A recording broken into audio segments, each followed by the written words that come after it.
Hello and welcome to this live audio commentary for the Friday the 13th reboot from 2009. I'm Promara Horror Show and I'm joined by co-host and considerable Friday the 13th fan. Is that fair, TCG? I Prime think Guy? I think that would be fair. I mean, I think it's pretty fitting that we're watching Friday the 13th on Sunday the 26th, but we didn't make the calendar, nor do we nor did I dictate the schedule. But we managed it last time. We did. We got a Friday the 13th Part 4 commentary filmed on a Friday the 13th. So, Hell yeah. and this film itself is set on two Friday the 13th, and it was released on a Friday the 13th in 2009. So we've got enough coverage, haven't we? Hell yeah. Yeah, we've got enough covering our backs. Can we just talk very briefly about how Michael Bay is involved with this film? I completely forgot. Absolutely. Well, there's a vehicle, Platinum Dunes. Yep. Yeah, I often talk about this wave of remakes of the classic 70s and 80s horrors as the Platinum Dunes wave. Not all of them Platinum Dunes, and they were sort of following on the trend of the Dark Castle productions, which were looking at 1950s and 60s movies, but we'll not get bogged down in that. Platinum Dunes had big hits with the remakes of Texas Chainsaw Massacre, directed by Marcus Nispel, who is directing this movie. And what was the next one? Amityville Horror from 2005. God, a bit of Ryan Reynolds. Yeah. I thought that was all right, to be honest. Yeah, I didn't mind. I do like that because I actually did a video on the Amityville Horror, didn't I? I recall. Yes. Yeah, it's so they knew they're onto a good thing here, and yeah, why not? What else are you going to do? It's got to be Friday the 13th. It's so obvious. And this was the 12th film, wasn't it? Indeed. And so far the most recent. Yeah, absolutely astonishing that it is at time of recording. What, 16 years since we had one? Yeah, we're getting a TV series though, aren't we? There is much discussion on what is coming, and I've learned to be patient. The 13th, Friday the 13th, may be the winds of winter of this series.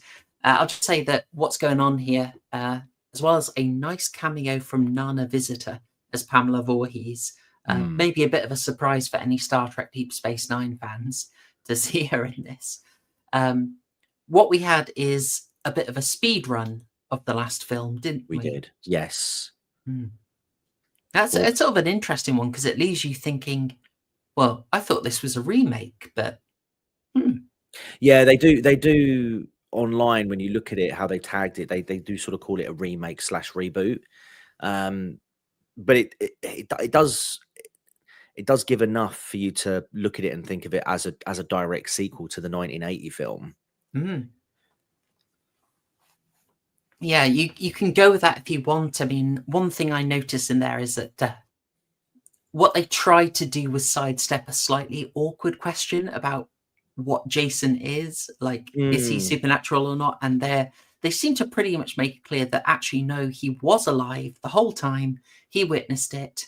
He witnessed his mother's murder, and she had just gone mad. I think they don't want us to think too deeply about it because, in fairness, it's hard to make it make sense. You sort of have to just enjoy it. Yeah, because there's so many questions. There are quite a lot of questions to be had in that opening scene, like, because obviously later on in the franchise, Jason becomes this supernatural being almost, and they did try and sort of bring it more down to earth and make him more of a I don't want to say normal person because he ain't, but there's not a supernatural element. But then it does kind of leave you wondering, how did Pamela Voorhees not know that her son was alive all this time? Was he just chilling out in the forest all that time, taking the odd dip into Crystal Lake? Or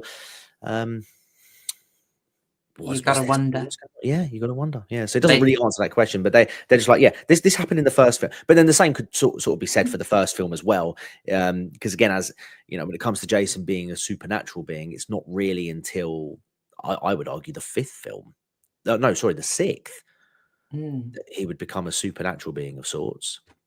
Oh, with it's sick that absolutely solidifies it. There's no getting Exactly. round it. 100%, yeah. Yeah. By the way, the people we've got here, our sacrificial group, we've got John Sadowski as Wade. You will, of course, know and love him from She's the Man with Amanda Bynes. You're a big Amanda Bynes fan? Like, Oh my god, so much. Oh my, well, I mean, not her recent stuff. I rather enjoyed that slightly confusing movie. We've got America Olivia as Amanda. She is 31 in the movie. She will be the first boobs of the film. I just for reference, folks, we did try and get a version of this going up so you could see it alongside us. I presume you are listening to us alongside your own copy of the movie. We did try and have a little version playing, but there is no way we can get it past YouTube. I'm very sorry, even though it is transparently fair use, we would get nuked and then you wouldn't have a live commentary. So do just have your own copy going. And if you're wondering, we're at 6 minutes and 14 seconds right now. Oh, I'm a second behind you. I'll let you off. I'll let I you off. love how synced we are. Yeah. Oh, a little bit of we got the expo dump here. Yeah, yeah. Did you need this though? I mean, we only Right. just watched a movie where they expo dumped, and it was made in this twice in a row. Yes, and it was made in the same year. This is exactly what I was talking about with My Bloody Valentine. You get the opening crawl, which basically explains, and now you've got the guy doing exactly the same story, but just telling it to a group of friends. I couldn't when I watched this back earlier in the week. I couldn't not see that and think, oh, I can't really not point that out after proper moaning about it a couple of weeks ago. I mean, we're much more fond of this movie than My Bloody 100%. Valentine 3D, but Yeah, what is it with getting a supernatural main star in your film that makes you have the old double exposition stack? I don't know. well, do you know, I mean, must be a supernatural thing because they do love their expo in that show. Absolute expo kings. Yeah. Let's see, who else do we have here? I believe Mike, who is about to enjoy Amanda. I think it's Mike. Don't worry, folks, I won't be around long. Mike is played by Nick Manel. He is 33 and he is a veteran of My Little Eye from 2002, a wonderful British horror movie. And Oh, yeah, brief role in it, but hey, I shill that movie any chance I get. And he also snuck into Rob Zombie's Halloween remake boo, 2 years earlier. boo. Oh, there's a heck of a lot of crossover, you know. Quite a few people double dipped in the remake space. Oh, not boo the guy, boo the Halloween Rob Boo the Zombie Halloween. movies. Oh, you're not going to like it when we cover it, are you? No, I hate the Rob Zombie ones. They're just crap. Let's see. Who else have we got? Richie. Yeah, Ben Feldman as Richie. I think that might be Richie. I apologize. Yeah, I think that's Richie. The guy on screen talking to Amanda Rigetti is Whitney Miller.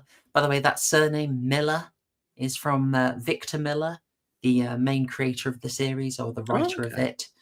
We'll talk about him a bit later, no doubt, because a massive lawsuit involving him is part of the reason why we haven't had a new Friday the 13th movie for a long time. Oh, is it? Wow, okay. Yeah, so Feldman had been in Cloverfield the previous year, and Rigetti was in Return to House on Haunted Hill. So everyone here has sort of got a few horror credentials. I didn't mention America Olivo was a last-minute casting after the Israeli actress they cast got a bit annoyed that this film included boobs. Well, you're signing up to a Friday the 13th film. What do you expect? And hang on a minute, it's 9 minutes and hang on. Come on, just get them out. 9:33. We are officially in a Friday the 13th film. Thank you. There we go. Hello. You know, I remember when I first watched this, right, all the way back in 2009. I said, look, there's no boobs in this film. It ain't a Friday the 13th film. It's like Christmas dinner without the Yorkshire puddings for me. Would you believe that if you watch something like Crystal Lake Memories, which is one of Right. the documentaries about it, they were actually explicit about this. They said they missed the boobs in the series. They felt it Really? was weird that for a couple of years the boobs disappeared, and they thought, actually, when we're doing this, when we are trying to relaunch the series, Mm. we are bringing the boobs back. Hang on. Are you saying that the Friday the 13th films without boobs in them? Yeah, yeah. They toned it down for a bit. They may have been referring to horror generally. Maybe, because I can't think of one where there wasn't. Jason X certainly had very. Maybe we shouldn't be doing boob analysis, Why not? and It's part of yet, Friday the 13th. It's hockey mm, masks, machetes, extravagant deaths, mm. boobs. Also, I should note very very early boobs. Very, yeah, yeah. Grok could not be precise, but estimates that this is the earliest boobs in the series, or I certainly thought very early. But it I gave. was gonna say I was pretty sure this was the one with the earliest ones. I think definitely intentional just to remove any doubt. Yes, it has. Do you know what? Is this Dylan, the guy with the That I glasses? believe is Mike. Sorry, Mike, Wade. sorry. Wade. Wade even. I felt so sorry for him, man, in this scene. Mm, It's like he's just struck gold. He's found the location of the weed. He's yeah. telling them that he loves them. And he's like, oh, he's giving a good old whiff, and then he looks up, and there's Mr. Bagman over his head. Bagman. Now, the bag is an Okay, interesting choice. I think. Do you want to yeah. talk to people about the bag? Why is there a bag on the head? What's going on, So big guy? the bag was his main choice of mask for the second film Mm, and for part of the third film. It because funny enough, I was watching this with my son last night, and the first thing, don't worry, I did make him cover his eyes for the saucy scenes. All right, just putting it out mm, there. But he the first thing he mentioned was, "Where's Jason's mask?" And I was like, "Wow, it's not established until the third film." And he was like, that's "What?" so interesting. Yeah. Ah, It really is incredible the fact that you don't like he's that iconic of a character that people forget that it took 3 films for him to get the hockey mask. And, you know, I imagine that others were probably just as shocked that he wasn't even the killer in the first one. So, mm. Yeah, well, it's how can I say your son wouldn't be the first person to have that misapprehension. I mean, I've managed nearly 13 minutes without referencing Scream, so let's do that. Uh, that idea that Friday the 13th is Jason in the hockey mask is so ingrained that even in 1996, they basically had yes. someone lose their life over that. Yes. What yes, it was. That's very true. Very We, true. What an we just had iconic scene. Yeah. We just had a quick question here from Mergo. I'll just say, I believe it was given a 15, but I could be wrong. I think it was an 18 because of the Shrek scene. That makes sense. I know it got NC-17 in the US and then had to be cut down. Weirdly enough, there was actually more sex and bobs. And this is the restricted version. In fact, you can get a cut of this film that is 106 minutes long, which has lots of extra footage. I don't know if some of the extra bobs got in there, but um, there's a bit of a theory, by the way, that that bicycle is Crazy Ralph's bicycle. Hmm. There are all these little tributes to the films throughout it as you go, but they are Yeah. effectively doing here a kind of greatest hits. Yeah. I felt like this I do feel like this film's kind of a bit of a crash course through through the Friday franchise, if you will. Um, Mm, even acknowledging sort of Jason with the bag, or it's more like bandages in this one, to be fair. But yeah, it's with very not the tight, hockey isn't mask. it? It looks sort of like he's being suffocated, which I Y- really liked. Yeah, yeah. Um, so the fact that they go with that to begin with, and don't just drive it, and don't just jump into the hockey mask version of Mm, Jason, I thought was a nice touch. yeah. Um, yeah, I do appreciate this film. I do. I have to say, right off the bat, it's one of those ones where, oh, hello. Sorry, I'm just a little distracted. Never mind. Oh, look away. Jesus. Okay. Yeah. So this is one of those films that I remember when it originally came out. It was one that I was very happy with. One that I was quite satisfied with. You know, Mm. because you do worry like how modern spins, even then, would influence what Of course what you the do. originals look like. But you could tell that the people who worked on this were very much respectful to the original source material. Although I will Mm. say, what's your take on Jason in this film? He's very much he does like to sprint a lot, doesn't he? Yeah, yeah. Now, it's a change to what we're used to in quite a Mm, few ways. He's a leaner Jason. He's a faster Jason. He's more aggressive, look. definitely. I've just got to. I'm sorry. Just in this, she was just complaining about that Mike was listening, Yeah, and or Wade was listening, whichever one. It's like, hang on, sorry, you're doing the full Austin Powers thing yeah, from outside. He's getting the yeah. full show. So why are you claiming modesty? I'm not having it. I'm not having it. No. Um, crikey.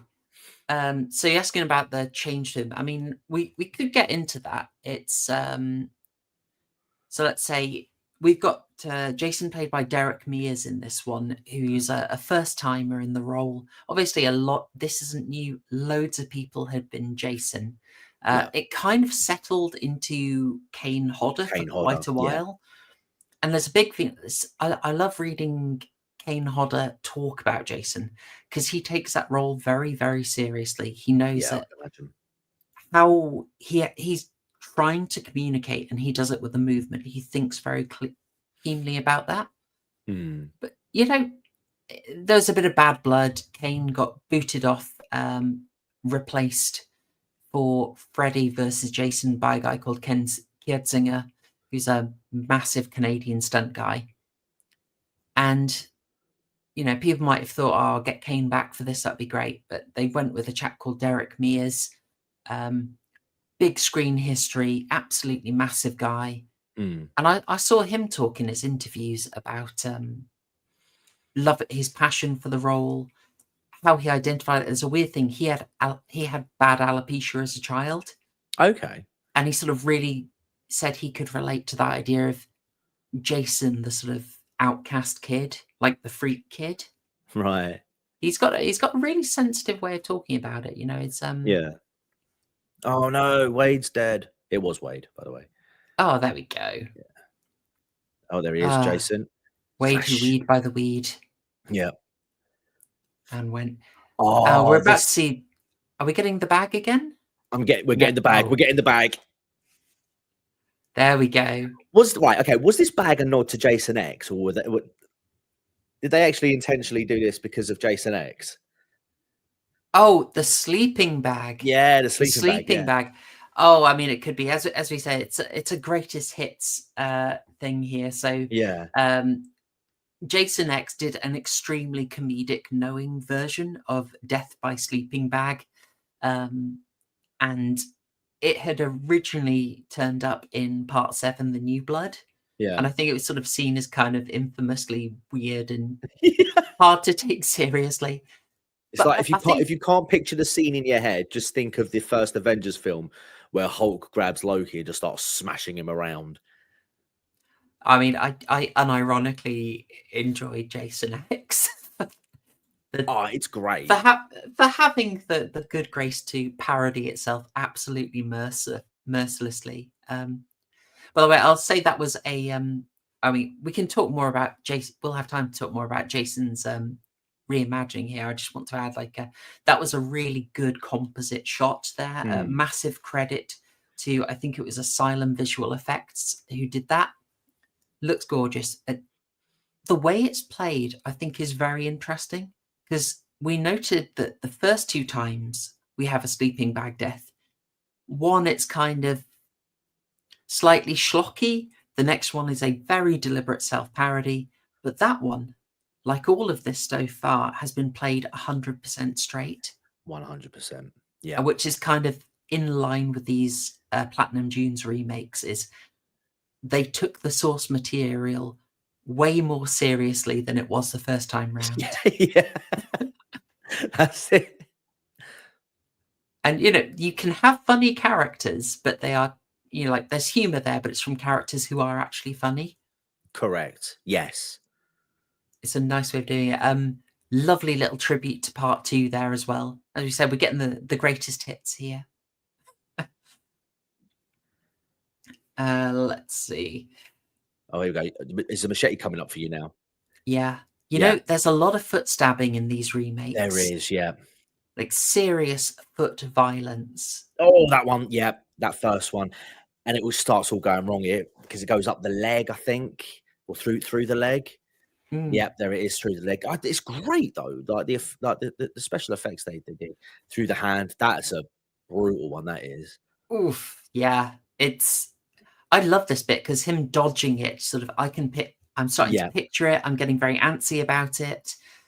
Oh dear, dear, dear. And then it's a horrible way to go. My wife, on the numerous times that we watched this, she's always like, "Oh," when Mike's getting dragged down because of him saying, "Run, run, Whitney, run, Whitney." She's like, "Oh," even in his last moments, he's thinking about her safety. He's a good guy. He's a good He's guy. a very good. Oh, I've got to ask you, like, can I presume you prefer how the bag looks in this to the OG? Yeah, I'm indifferent, to tell you the truth. Okay. I am indifferent. I'm it's just, I think because the hockey mask is so iconic, I see the bag and I'm just like, I just want to get to the hockey mask. Mm. Do you know what I mean? It's not. Oh, I don't it's fair feel enough, like, but yeah, I don't feel like we're properly there into the full sort of universe of Jason until we actually get the hockey mask and the boobs, of course. But yeah, namely the hockey mask. Yeah. But if you've got to have a bag, I like this bag a lot more You than prefer the this one? cloth sack. Yeah, Okay. definitely. But it's great that they did the tribute. Oh yeah, 100%. So it's noted this is an amazing, like setup. It's a really long prologue, as they called it. But Yeah. I'll be honest, it wasn't till we got to about this point that I really thought of it as There he comes. being, a prologue, that they were actually going to kill all of them. Yeah. Like Well, I thought this was our group of people. yeah. Although that very last shot does make you wonder how. Well, we'll find out later. But Yeah. yeah, it was a bit Amazing. surprised. Yeah, it was surprising that you didn't that we didn't stay with this group. But yeah, they're obviously getting picked off so quickly. It was like, oh, okay, right. Clearly, something else is going to happen, which is interesting because the way they use Jared's character, I think his name's Clay in the film. It is, yes. Kind of reminds me of part 4 because you have that one guy, don't you, who's looking for, I believe it's his sister as well. Yes. Yeah, Which it's a again, good plot element to use. Yeah, but it also feels intentional. Again, like a homage to part 4, which, for the record, is the best Friday the 14th because it has the Crispin Glover factor. Of course. But it doesn't have the best quotes though. This film hands down has them. This film absolutely does. Yeah. Mm-hmm. It's so 23 minutes in, long enough for you to get invested, but can still surprise you. It should be noted that Death Proof by Tarantino did the same trick, although I think it took 40 minutes to kill everyone and then restart. So is it entirely original? Who knows? But I'm not going to complain. I enjoyed it. I very much enjoyed it. I suppose there is a question there. It really looked like he just murked her. So why is she alive? Yeah. Hell but yeah. It really looks like he just totally murked her. Yeah. Oh yeah. Danielle Panabaker as well in this film. Yes. If you're not familiar with her, she was in The Flash. She played Caitlin Snow, who would later become Killer Frost with a kill count of 0. You know, ironically, she's the only girl in this movie who doesn't flash. Uh, I'm sorry, I couldn't resist it. I couldn't resist it. She is very much she is the Amanda of this group, isn't she? I mean, because the other girls are a bit, you know, I don't want to say loose, but they're pretty free and easy. I mean, Bree yeah, is very ready to get down with Chewie, and then he goes off to the woodshed, and she's like, "Okay, fine. yeah. Hey, steroid Michael Sarah, you can have a go." Like, Yes, there's really very little time before she switches over. I was. She had a job that needed doing. Oh yeah, I was going to say as well. The guy who plays Trent in this, I was trying to put his face to something because oh god, I really recognise him from something else, and I'm pretty sure he was in the first season of the no, not Punisher. Oh my god, what's it called? Reacher. The first season of Oh, Reacher. right. Well, the actor is Travis Van Winkle, who's actually, I don't have his age. Daniel Panabaker was 22. Correct. You may also know him from Transformers 2 years prior to this, where he played another character called Trent. So you may also know him from just looking weirdly like Tom Cruise. Just A little bit, yeah. look at his face next time. I found it's disturbing, somewhere between steroid Michael Cera and Tom Cruise. What was his name again? Travis Van Winkle. What a name! I never get tired of saying it. Can I say it again? Go for it. Travis Van Winkle. By the way, this is Richard Berge as Sheriff Bracker.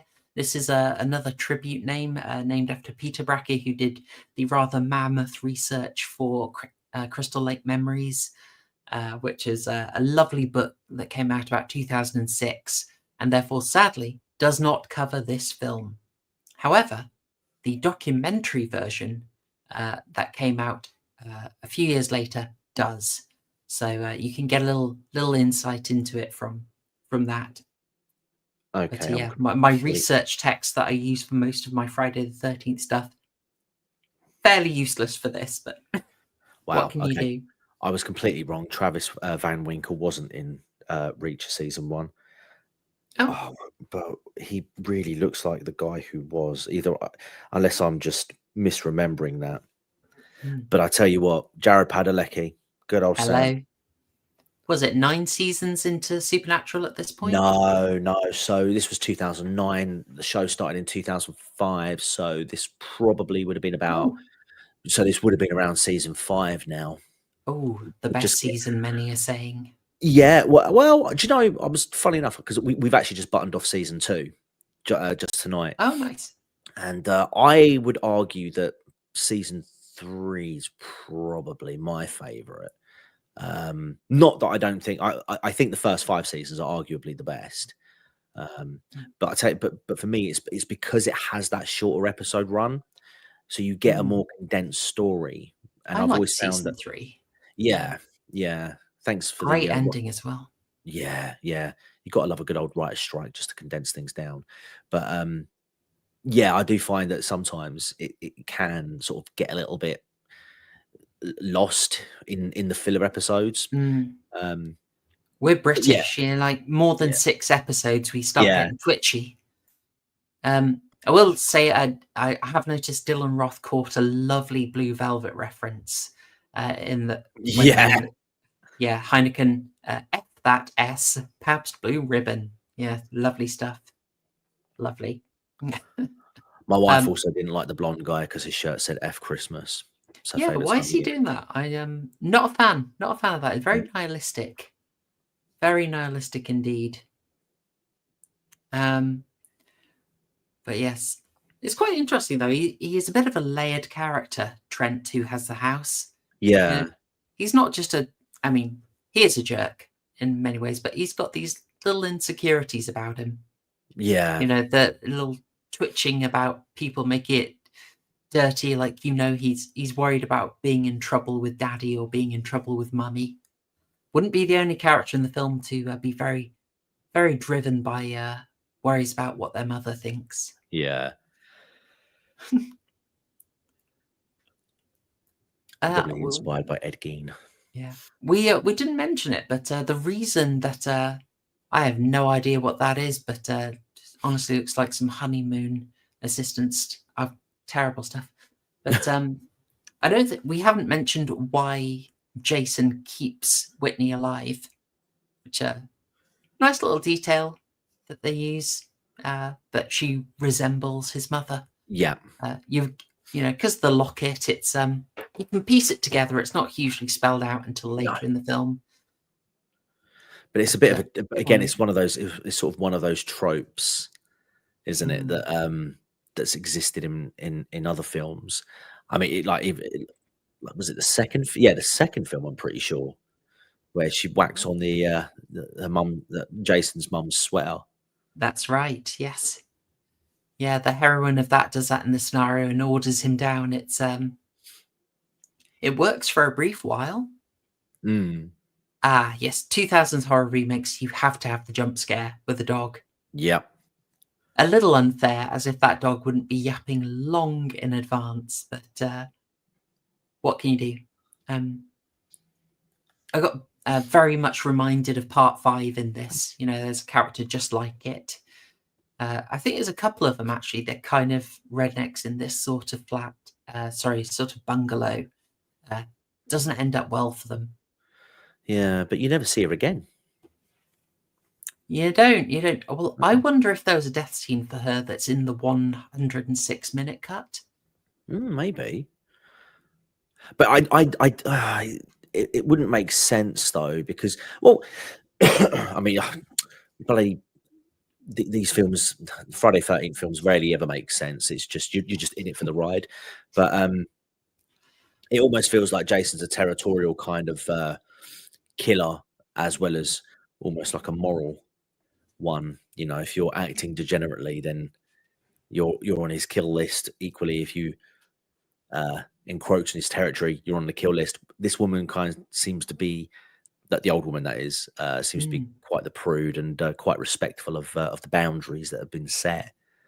And well, so that's a very interesting thing to catch. I mean, one thing about her is, you know, she's kind of, again, the stern mother with the beast that she controls. Okay, her dog is not her son, but there's sort of that dynamic there subtextually. yeah. But yeah, she is highlighting a different way of thinking him. Now, I gave my thoughts on the recasting of Jason. We moved on. What do you think about this new Jason style that we've got here? It's quite reminiscent of the later films. In terms of the appearance layout, it's, you know, he looks quite weathered. But at the same time, Mask is a bit of a fresher one in comparison to sort of like the later in installments. I think I think what they do is all right. It's good. I've got no complaints. The making him more agile, faster, more aggressive, it just, I think, fits the tone of this film. And it does make the threat that bit more real, as well as solidifying the intentions of the people creating the film, that this is actually more of a humanized character as opposed to a supernatural one. Because, you know, think Michael Myers, the guy never moves past a brisk walk, but has the ability to teleport like Jason. But he doesn't do that. And there's an explanation, because he can move faster than a walk. Yeah, I like it. I like it. Yeah, it is. Now this is an interesting one. This guy, this hillbilly fellow, Yes.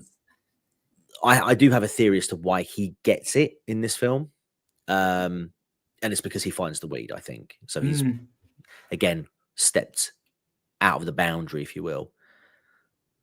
Yeah, I thought this was actually pretty smart screenwriting. Yeah, which people might mock me for, but him mentioning the weed helps you sort of triangulate where they are. exactly. Yeah, And that's which going to makes be you think. really handy later in the film. Yeah, Just letting you know, oh, you can actually run between that place and this. yeah, exactly, 100%. So it's smart. It's a little bit of smart world building. Good going script writers. We didn't even say who the script writers were, actually, come to think of it. No, we I didn't. should give our But credit It's oh, do you have them? I don't know. I never think to catch that. I'm so terrible with like behind the scenes people, like producers, directors, script writers. Oh, Uh, don't worry. yeah. These guys are quite interesting. Mark Swift and Damien Shannon, and Okay. they had written the previous Jason appearance. Freddy versus Jason 2003. Um, that was them, and they Ah. had basically managed to get it out of development hell, do a workable script that, even if it was heavily meddled with afterwards, it was at least workable. Hmm. I will just point out for anyone joining us, if you do want to rock along, we are at 35 minutes and 33 seconds at this point. Hopefully, we both are. I am about a second and a half behind. Don't worry. Oh, thank goodness. Yeah, We're don't worry. okay. We're I okay. was going Good. to say that with the wood chipper as Mhm. well. Forgive me, I can't quite remember. Is that a bit of a nod as well to another installment? I Can't think. cannot remember for the wood chipper. I mean, it's Chekhov's wood chipper. Again, good screenwriting. Yeah, But I thought the barn obviously makes you think of part three, yeah. and it'll really make you think of part three in a second. But also part five. Both of them have finales in barns. I was going to say part 5, surely. Mm. Yeah, absolutely. Like they are.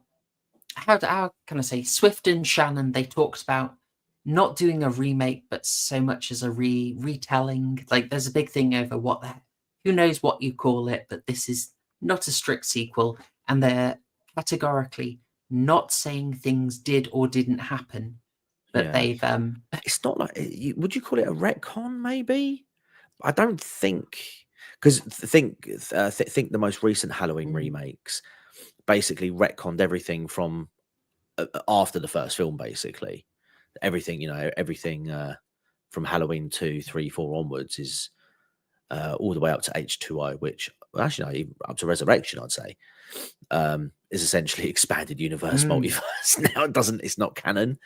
Oh I don't, crikey, yeah. but I don't think this film does that. I don't think because everything I've seen, they've said sort of remake slash reboot. But Yeah, I did they? think that makes most sense with it. Yeah, did they really Um, have a thing for retcon at the time? Would they? I don't know. Yeah, I don't think it's a retcon. um, mm, oh, that's a really good question. Uh, I can't think of one at the moment. I'm not saying it didn't happen, but no, there must be examples where the film has just sort of taken off and sort of ignored certain sequel. I mean, retcons definitely happen because that's just a change to a bit of established law, but Mm. bits where you totally skip whole movies, I'm not sure about that. And that's going to absolutely drive me mad as we watch this. Um, Oh no, that's one of those questions that's going to absolutely bug me. Yeah. Gosh darn it! Gosh darn Well, I it! mean, yeah, it's weird because I mean, they've changed the nature of Jason, immediately by making him a non supernatural character. So it does feel kind of retconny. Watch the bag. Watch the bag. The bag. The bag. I'm Yep. watching the bag. It's over his shoulder. I'm waiting for the bag. Hang on. Oh, it's stuck on his shoulder now. But if you, as he was walking up, he was sort of like holding it against his hand, and then sort of Oh, gets on the bike, and then it it immediately pops switched. onto his shoulder. Yep. Yeah. Oh, Sam. Oh Yep. dear. And it's back again. That. Never Yep. mind Jason teleporting. Crikey! How did I not notice that? Yeah, the bag transferred it was the teleportation powers were transferred to the bag for this Hmm. film. So, so when I watched it the first time, I always thought, okay, Jenna and Trent. That's a thing. But it seems Uh-huh. pretty clear that they aren't actually an official thing. When So she's not yeah, actually being as big a hoe as one might think. uh, Mini hoe, really, at most. Jenna being oh yeah, also keep an eye out for Jenna's attire as well because she was currently wearing a mini skirt, a denim Yeah, mini I, skirt. I do have a note that she must be. There's later on. I've just noted she must be bloody freezing. Yeah, What is going on here? right. This Would you? guy. Did you remember? Did you remember? Chat. We had a conversation how we would present this. Obviously, Horror Show mentioned about the small screen. But we were talking about, obviously there's quite a lot of boobage in this film and how we would tackle that. And Horror Show was initially like, that's all right. I'll just block out when they appear. And I'm just like, that's too risky. That's way too risky. Don't do that. I'd made it look like VHS. I'd cranked the noise up, but when we replayed it, we both thought, yeah, you can see those titties. One boob with perfect nipple placement, and it's all over. It only takes one nipple with perfect placement to stupendously destroy your stream and possibly your channel. Exactly. That's how YouTube be. Now, this is a kind of interesting little section about which the writers put quite a lot of thought in. They went out of the way to do this. They because they disliked how Jason gets a hockey mask the first time round. How did he get it the first time round? I forget. Well, he finds it in a barn, but basically he just goes into the barn and then comes out with it. Right. And you have to kind of infer. And they were quite annoyed about it. They want him to have a reason for it. So they filmed one version of the scene where the guy is wearing the hockey mask, messing around and smoking, and Jason just decapitates him, holds onto the mask, and his head drops out. Right. And then they came back and reshot it as we actually see here. Oh, I see. Sorry, I sort of went off track a little bit in my head, and I thought you were talking about the original Friday the 13th, Part 3. So I didn't realize they did 2 versions of this scene. I would have liked to have seen the first one. Yeah, if you watch Crystal Lake Memories, you can see a little clip from it. Well, okay. I love that when that bag comes off and she's like, "What? That ain't right, dude." It just looks. I want to. Oh, that's a good thing to ask about, because this is a very atypical thing. We've seen Jason's face now. Now, usually do not see it until the very end, but in this film, we don't see it at the end. We get these brief glimpses here, and it's kind of a shame because they did absolutely beautiful effects. Beautiful effects work. There he goes, discovers it, iconic. Oh, his bag's torn. He needs a replacement. Why does he need a replacement? We can infer he's deeply ashamed of how he looks. Jason is, a kid who's extremely bullied. Here's your basic symbolism. The fractured mirror is a fractured self. Classic symbolism. What are you going to do? Hell yeah. But he was bullied as a kid for being deformed, and so he's got shame. He always covers his face out of preference. See, they do think about this stuff, guys. They do. Yeah, I would have done that too.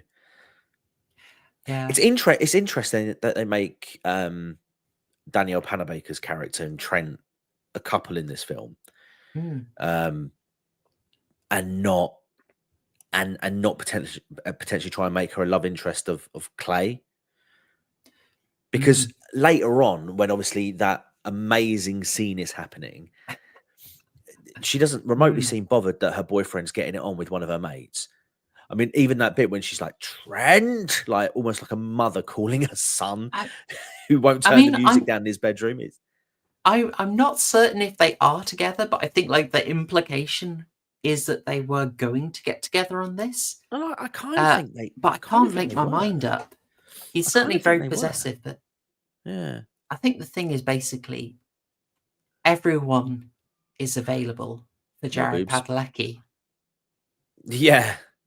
I mean, obviously he's focused on finding his sister, but you know what I mean? It just struck me as odd that they didn't try and they didn't try and play that into the film as well. Yeah, I don't know. Would you call this gratuitous? Oh, she had 10 days to learn, by the way. Really? Only 10 days. I'd have done it in 2. I don't think your tits would have looked as good, mate. Well, says you. I haven't done a. You don't know what they look like, Proper Horror Show. You do not know what they look like. I'll have you know that my tits are stupendous and I have perfect nipple placement. You can just ask my wife. Would you shoot the boot? Oh, come on. It's a trainer. Oh, I just think that it's all foam and, oh, it's soaking into the foam alongside decades of foot sweat. I couldn't do it. I could not do it. Oh, Isn't there fortunately, another what? film where someone drinks, is it champagne out of a shoe, but it's like a classier shoe. It's a heel. Yeah, I wouldn't know. I can't. I'm sure there is, but I can't. The only thing that I would think of remotely that would have something like that in sort of the tone that they're doing in this film would be like American Pie. Mm. Uh, I think they were like oh, consciously this. leaning on it. There is Yeah. this is kind of a I don't know, it's interesting like the way it's done. Someone I saw mentioned like Oh. someone mentioned like it's a sort of all white cast at the moment. Not quite if you look on Wikipedia, but Yeah. later, like, how can I say? I don't want to make this a big part of the commentary, but like the idea that it's a very diversified cast, it's like actually Friday the 13th started doing that very early. Oh So did yeah. Nightmare on Elm Street actually. Yeah. Um, they both really went for that. I mean, I love this shot. This looks like Jaws. It's great. Yeah. Who could forget the guy in the wheelchair? Oof, exactly. Or those damn enchiladas. Yeah, it's not a feature of being post 2000s, but this film is it's kind of leaving what you might call the Fresh Prince mode of being utterly colorblind, and Yeah. it's sort of it has what's his name, Arlen Escarpata, who's the black guy Uh-huh. who sort of raises stereotypical jokes but does it Yes. to mess with people. Yes. So it's kind of like you're still having a bit of a good laugh about it. And Correct. Yeah. oh, what's his name? The Chewie who is played by what's his darn name? Something you. Well, of course it would be. It would be either you, me, or Oh, this sounded like Austin Powers 3 Goldman video. I remember yeah. that scene. Who are Uh, you? You. Oh no, Rush Hour.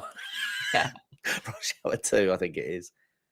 Oh, what about Aaron this? Yu. What about Aaron this there? Yu is the guy. Oh, What about this this bit. there? Yeah. Oh Do yeah. you like it? I think it's all right. Very quick Um, though. These two get very quickly. Like yeah, it was a big change of plan. Do you know about the original death for her? no. Oh, there she goes. Donk. Boobs. Yeah, I like it's just it's they know just what they're so doing. it's It's just so brilliant. Friday the 13th, isn't it? It's great. Oh, they're having a good time. Although Um, technically, are we allowed to appreciate those now? You know, because if we are, from that moment, are we just like Ed Gein or? uh, 47 sorry, 48 minutes in, folks, just if Yeah, you're trying to keep up. Um, we are allowed to appreciate them, I'm sure we do. Where's it go? So the original plan for her, they did a much longer one. Like we just had a shot transitioning us into night there, but they yeah, had a whole sequence with her to get us into night. right, Basically, she stayed in the water. Jason stayed on the shore, sort of stalking her yeah. and psyching her out, so she just didn't dare. And ultimately, she freezes and drowns from exhaustion. Bloody hell. Yeah, That would have been psychologically just psychs her out. I thought that's quite interesting. that would have been quite harsh to see. Well, not harsh to see, but that would have been quite unique. 'Cause Mm. essentially, he's not actually doing anything to get the same result. They're just I going, f- "I'll wait for you. Oh, I've got all day, yeah, love." it's a harder fit with this Jason because they're Yeah. very explicit about it. This Jason is basically an isolationist. He's Mhm. cabin pilled. He is out here as a survivalist, doing his own things, just protecting his territory, um, wanting to be left alone. Many such cases.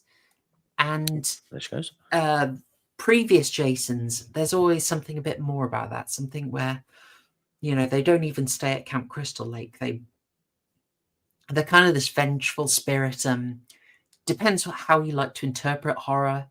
I've often seen the original Jason in many cases kind of like this unconscious avenging father, like Mm. basically coming back to punish the audience for transgressions. Yeah. Yeah, like I've always found this weird how he just leaves the bag there. Like, he just do you know what I mean? Like, he's literally like, he's at knee level. He's at ground level with it, yeah, and then he's just like, "Oh, no. Oh, we've just got to change my batteries. Uh-oh." And then just leaves the bag. yeah. It's just very convenient for to get the story to that bit where Jason's like, "Oh, someone's here." It is a slight dirty cheat. This is where Yeah. we just passed my note. Jenna must be freezing. Yeah. The last note I had prior to that, actually, when we had those lovely bobs show up for a few seconds, was: is it weird that I feel I have to blur the bobs and Yeah. not the faces hacked apart? Yeah. My Although, notes are kind of mind you, fun. having said that, there are some channels on YouTube Mm. um, that do yoga, Oh, and they are less clothed, shall we say, than the woman in the lake. and what are the names of these channels? Just for I don't know the so I names, can report them. but apparently, if you search up, I think it literally is NAKED yoga, Oh, and you'll find them. oh And dear. it's great. Although, mind you, I did see one. I did see a gay guy once. He made a video where he was testing hair removal cream on his chocolate starfish, and Oh literally the video opens with that image. no. Yeah, that's perfectly fine. What? He shows his rusty sheriff's badge in 4K. See, I said it's literally the first Don't send thing. it to me. No, don't send it to me, for heaven's sake. Oh my But goodness. you lose your channel if you show some bobs. I know. You know, Oh, the guy in the barn was reading Hustler magazine, but we've got 2 Playboy stars in this. 2, ooh. which is quite a lot for a movie, I feel. I look. Let me clarify, chat. I was not watching this stuff. This stuff, I don't go out seeking it. I just, just. I shouldn't look at the chat. I am ignoring you as best I can because you'll throw me off. So I was wondering, why is Jason taking the body back? Is there an implication that he's Food, doing a bit of the old cat? You thought cannibalism was food. too? Yeah. Yeah, yeah. It's food. It has to be. Mm. Yeah. I had a little note that the first time Whitney screams, I thought it sounded like Sam, and like the later one is like help, help, but that first one sounded to me like Sam. I found that quite weird. That'd be Oh, interesting if you did say that. we didn't actually say this earlier. If you wanted to know, this is a proud product of Texas, folks. This was filmed around Austin, Texas, in a camp called Camp Fern, which is a Christian summer camp that was founded in 1934, Oh wow. if you believe it. Yes. So I checked, are they going as far as to try and use some of the original locations? Absolutely not. No. The original one was filmed at Camp Nobibosco in Hardwick, New Jersey. And this was filmed at Camp Fern. Sorry, Camp Fern. Not Firm. Sorry, Josh. In Austin, Texas. There you go. If you were interested. My lad had an interesting question. Mm. At the time we were watching this, how did he have a whole underground network system?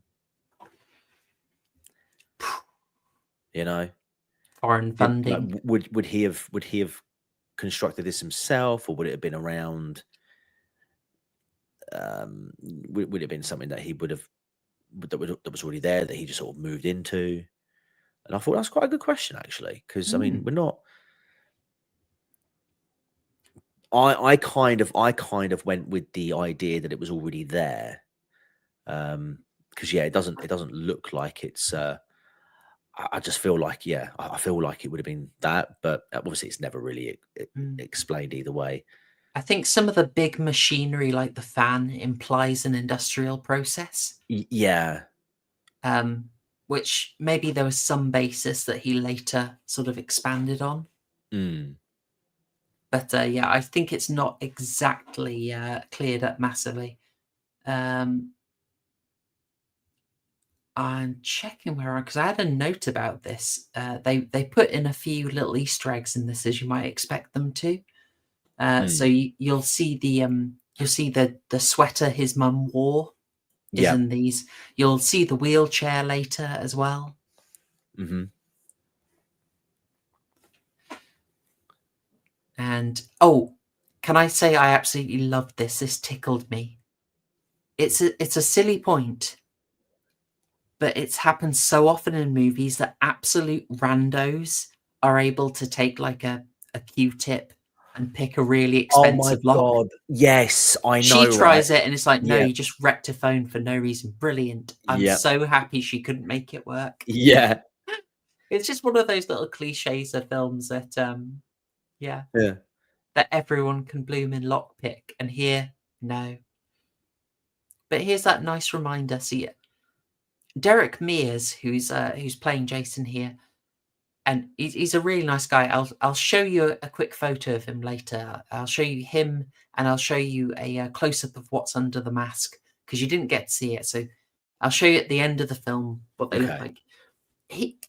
He talks in this kind of like very like high-minded academic way that I thought, oh, this sounds like something I would say on the channel about Greek mask acting.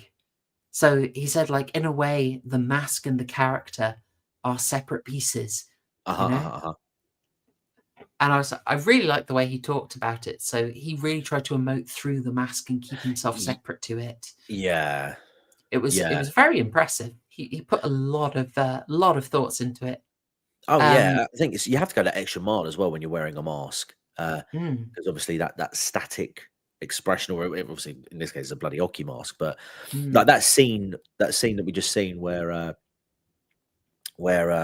Whitney mm, does that whole "It's okay, Jason," and you just sort of like his head sort of just like instantly like turns to her, and then um and then he sort of like again sort of flicks the head away and sort of scarpers away. You can almost sort of mm. feel like the eyebrows sort of raising in a sort of like mum kind of, Yeah. well, even though you don't see it, you can feel it, and then yeah, Oh, I think he does a really good job, to be fair. absolutely. It's very well communicated. And as you say, Mm, he knows he has to work a different way. He can't just emote. It's a big challenge. Both Derek Mears, Kane Hodder, and I forget the name, yeah, apologies, but the guy who did it, did Jason for part 4, they all talked well about how much thought they put into the body language, the way mm, of walking, the way of running. It had to communicate something because the mask wouldn't let you just talk. yeah. So see here, she's up for Chewie. She's up for Chewie, and she is going to switch over in seconds. She is not picky. Terrible. Mm, yeah.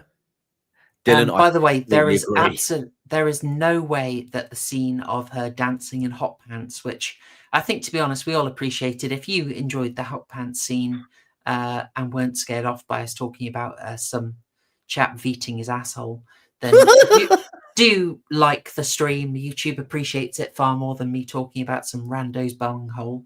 What can I say? She is absolutely unreal in that scene, though. It's like, oh my god, There is absolutely no way that that scene of Juliana Guil, I think that's how you that's pronounce her her name? name. Well, yeah. She's 22 here, and she would later be Tony Stark's assistant in Civil War. Oh, wow. She was in a Marvel movie. Imagine that. Burn, But burn. there is no way that that scene of her dancing in hot pants was not the inspiration for Cabin in the Woods. Oh, Like yes. another wonderful. I don't think we have enough dancing in hot pants scenes. No, no, I don't think we do.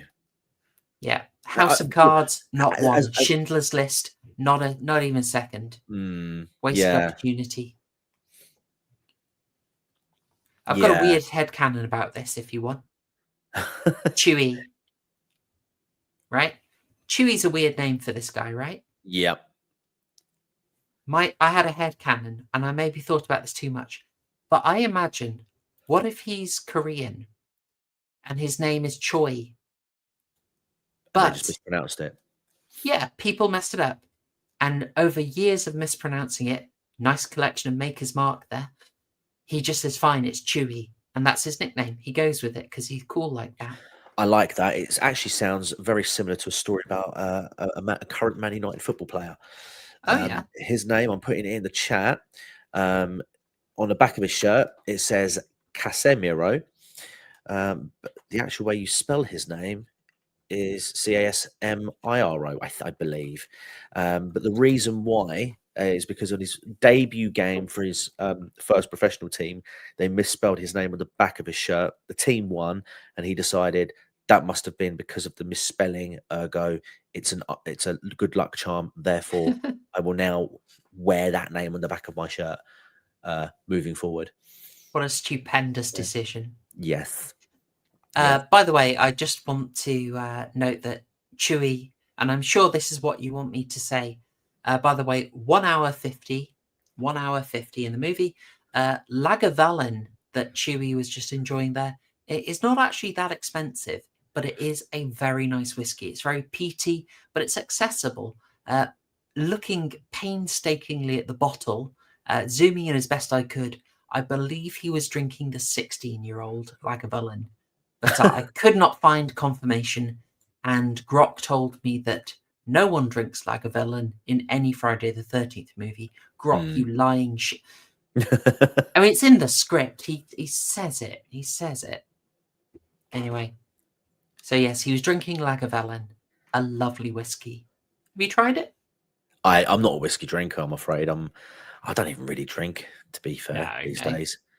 Yeah, I'm a bit boring. I'm not anti-alcohol. I'm not teetotal.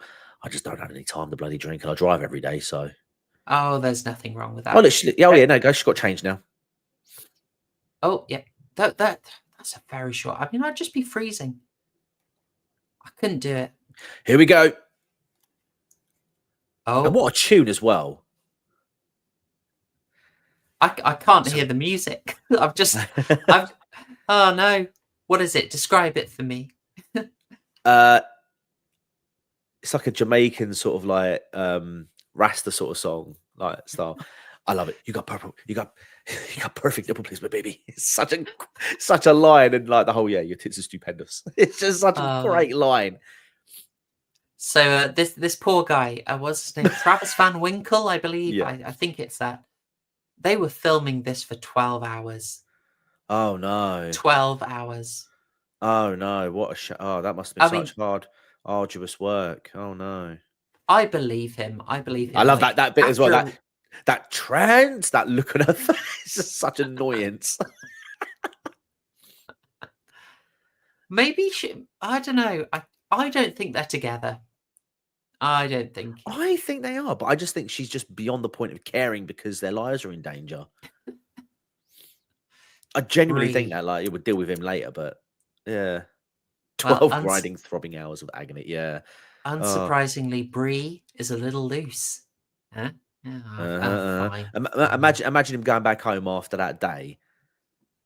Back to his wife. So what we did? Oh, they had me working for 12 hours non-stop on the grind. Can you believe it? These producers, man, these directors, they're just, I'm going to break my back, or someone else's. He did report his girlfriend was furious with him. Oh, what? Oh, really? Yes. If you want to know, I read an interview with him. Yes, he was in big trouble for that one. Wow. One question I'd like to ask is, why is Chewie still in the bloody shed? Like he went in there to get stuff to repair a chair. I mean, he's been gone so long. I don't know if they expect him to make a pair of trainers in compensation as well. I feel like he's just got attention deficit disorder. He just gets easily distracted. He is very high, I suppose. Yeah, and that as well. People seem to think that he gets one of the worst deaths in the series in terms of cruelty. I think it is. It's very harsh. He's a nice guy, and yeah. I mean, I don't know if you. I think it's because it's the one that it is a slow death. In the it's one of those. Yeah, it's just harsh. Everyone else is one, and it's just bosh done. There you go. But there, that slow sort of stab into the neck is like, there you go. Yeah, It's just, it's very harsh, and yeah. I don't know if you know, but the poor guy had to have a break in filming because he had to have sort of emergency stomach surgery. Really? Yep. And he comes back to this and he's like immediately getting tossed around Bloody with hell. like 30 staples in his guts. What? No way. Yeah. Derek Mears was a sweetie about, but he was so dedicated. He was like, "No, please don't be gentle. Actually, throw me. I can handle it." Yeah. Yeah, it's really harsh. He did absolutely nothing wrong. Oh, there we go. We're back with him. Yeah. Oh, the party is still going on, I see. Yeah. Oh, there's Jason being a little peeping Tom. Classic. I mean, walking in on people They are falling around cracking is walks, how though. the Like, shows well done. started. Stupendous. Yes. There we go. He was doubtful about that line, but I think we all agree it's an absolute classic. It's a classic. How can you doubt that line? I'm sorry. It's the best like two lines of this film. Like, your tits is stupendous. You have, and this is the way he says, you've got perfect nipple placement, baby. It's just, it flows off the tongue. You know who's wearing penis hosiery in this? Obviously, yeah, they would be, yeah. He calls it a cock sock, but yeah, he had to wear that to preserve his dignity. Yeah. Like, that goes without saying. Jokes Or on you. There's no at least that's what he dignity in told this his film. girlfriend for those. That's what he was doing for the whole 12 hours. Yeah, darling, for the whole 12 hours. Can you believe it? No, I can't. Oh shit! You're sleeping on the sofa tonight. Oh no! Can I invite a friend round? Can I throw this out there? I kind of like Trent. Oh, hang on. Before we discuss this, can I just point out why is the black guy going to rescue his friend and taking him a walk? That's just racist, man. He's not going to cook for you, okay? For God's sake. That is harsh. Yeah. I thought we'd move past this. Sorry, man. One stereo. Yeah, one guy might. One guy moaning about stereotypes is also the same guy who brings a stereotype to a fight. It's brilliant, isn't it? Yeah. He'll get panned for that. Whee. Yeah. So, yeah, what do you reckon about Trent? Because I kind of like seeing him and Clay both be a bit macho, you know? Yeah, it is kind of like two alphas, just like posing. Yeah. Posturing, I suppose. But yeah, no. I'm Team Clay all day. Trent's a dick. Oh, but he's kind of like a funny. He's a funny, dick. Useful dick. Like, he will fight. You know, it probably have you back, maybe. Yeah. I mean, I was just watching Barbarian last night, and Justin Long is, also a dick and would not have your back. So I'm comparing him to that mentally, and I'd go with Trent every time. I see. Yeah, Trent is a douche giga Chad who panics and bows. He is. His gun work is something to be something left to be desired.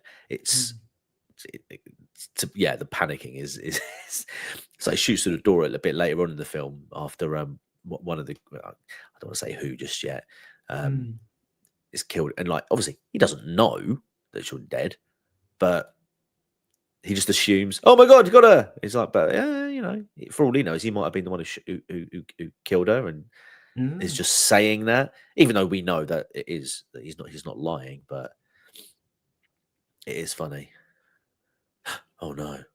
Oh, what's going on, big guy? Oh no, there he goes. This is an excellent fake out. Yeah. Although, this sort of sudden swing down that we're going to get after the fake out is... Oh, that... I mean, you can't really complain too much, because obviously there was a swing down in the first one. I believe that was actually Bill, who is played by Harry Crosby, right, who is one of Bing Crosby's sons. Very random Okay. bit of trivia. I snuck it in last time. I've snuck it in again. So he did a swing down. There's obviously a big swing down kill Yeah. in Halloween, kind of infamously, and those got a bit of a reputation for like, why is that even happening? That's a very rule of cool, rule of scary. Why would the killer place a body like that? Yeah, Why? it's very it's just very unnecessary. Like, there's no guarantee that someone's going to come in as well to see it or get jump scared by it. Yeah, I was going to say it was. Sorry, I've just seen a question. Sorry, Crosby Lackey. So it was That's Bill Harry Crosby. Yeah, Harry Crosby, son of Bing Crosby. So that may be a reference lost on some people. I'll just point out another excellent composite shots. Asylum visual effects killing it in this movie. This is 2009. There is CGI in this, but I think it's largely extremely good. Yeah, And none of it annoys me. None of it is like obviously out of place, bad looking digital blood. I think what helps is the fact that it's a dark setting for much of the film. Mm, Hides a lot of that sort of stuff that would make the CGI obvious. yeah. Oh, there's a weird thing here. There we go. Shut up, shut up, shut up. I think Hmm. that's a really weird edit.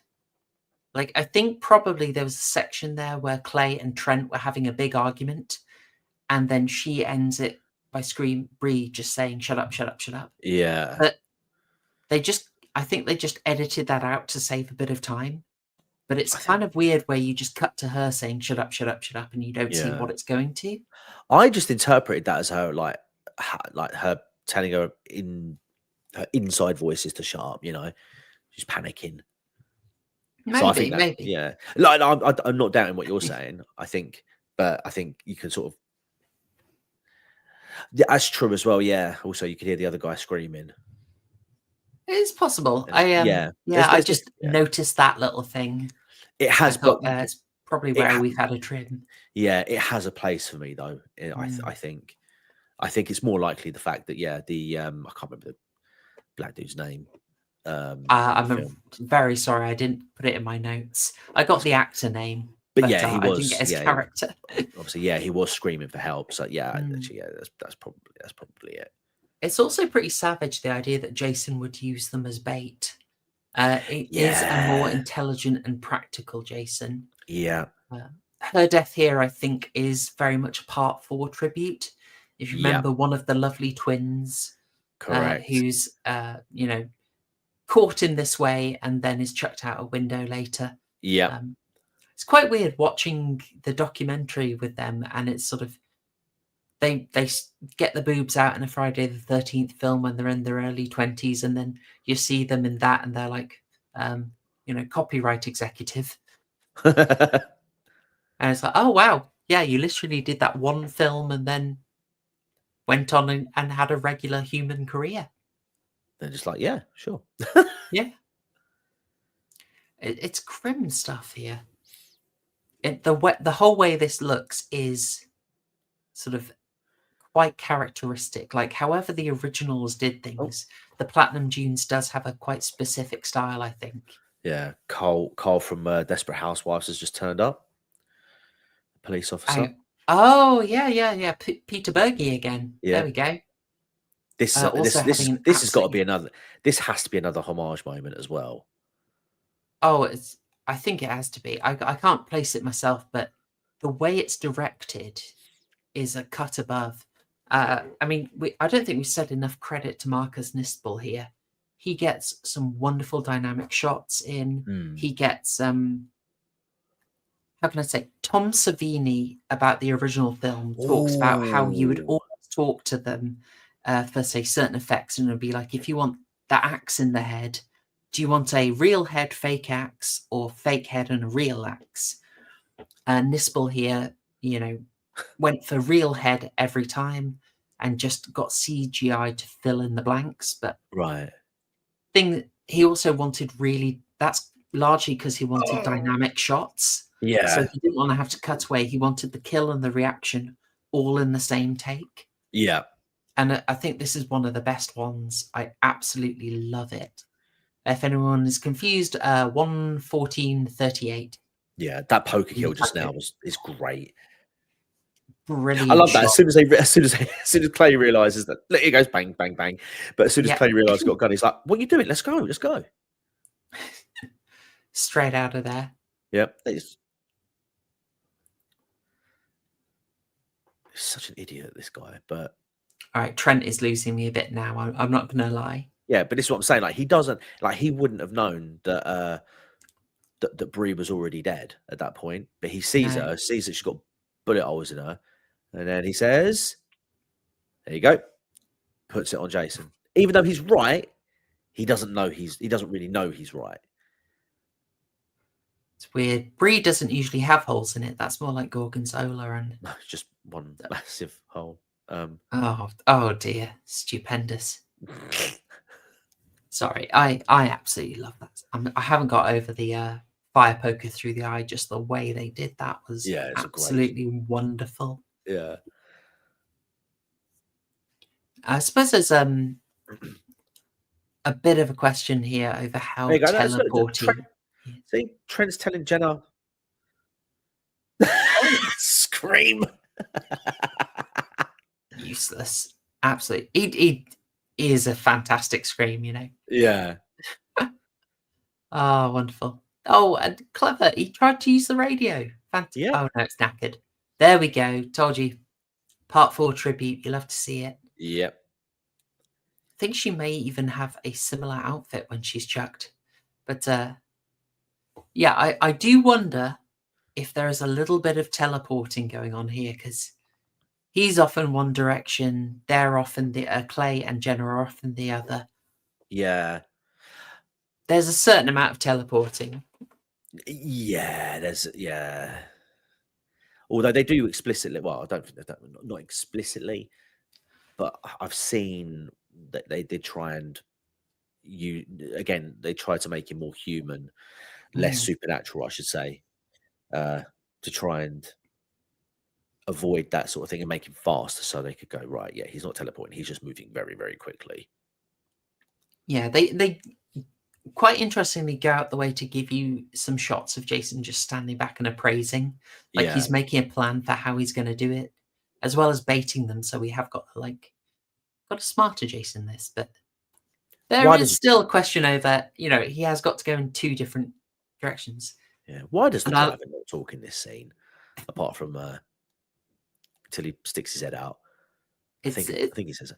It's just like, no, it's just dumb. Like, and the fact he's just sort of sitting there, not emoting at all, you know?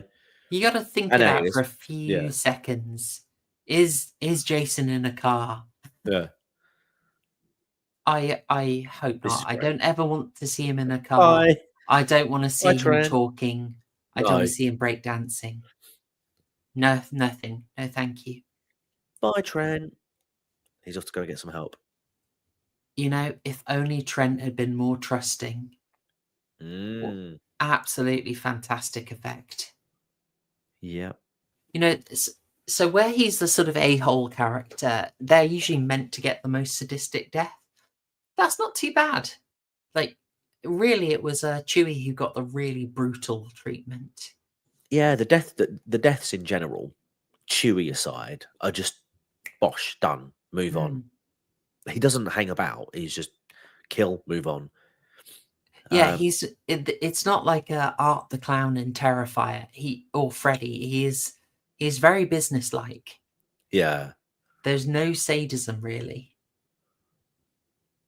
But still harsh that poor Chewie got the most slow, painful kill. Yeah. It's almost out of theme for the film. Now we have now we're in a tense bit.